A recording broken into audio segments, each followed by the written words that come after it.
Item ಯಾವುದೇ ಇರಲಿ try ಮಾಡಿ ಆಚಿ ಚಿಕನ್ ಮಸಾಲಾ. ವೈಟ್ಫೀಲ್ಡ್ನಲ್ಲಿ ಕಾಲೇಜು ವಿದ್ಯಾರ್ಥಿನಿ ಅತ್ಯಾಚಾರ ಪ್ರಕರಣಕ್ಕೆ ಸಂಬಂಧಪಟ್ಟಂತೆ ತನಿಖೆಯ ಸಂದರ್ಭದಲ್ಲಿ ಅತ್ಯಾಚಾರ ಆಗಿರುವುದು ಸಾಬೀತಾಗಿದೆ ಅನ್ನುವಂಥ ಮಾಹಿತಿ ಲಭ್ಯವಾಗ್ತಾ ಇದೆ.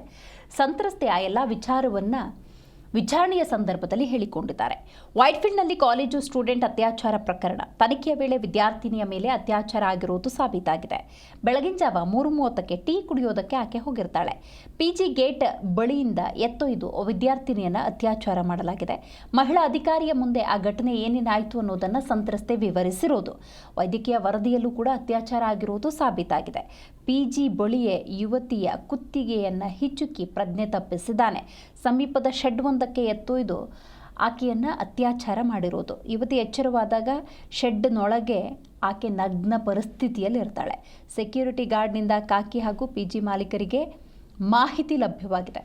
ಸಂತ್ರಸ್ತ ಯುವತಿಯನ್ನು ಆಸ್ಪತ್ರೆಗೆ ಸ್ನೇಹಿತರು ದಾಖಲಿಸಿದ್ದಾರೆ. ಬೆಂಗಳೂರಿನ ಪಟ್ಟಂದೂರು ಅಗ್ರಹಾರದಲ್ಲಿ ನಡೆದಿರುವಂತಹ ಘಟನೆಗೆ ಸಂಬಂಧಪಟ್ಟಂತೆ ಸದ್ಯ ವೈದ್ಯಕೀಯ ವರದಿಯಲ್ಲಿ ಅತ್ಯಾಚಾರ ಆಗಿರುವುದು ಸಾಬೀತಾಗಿದೆ.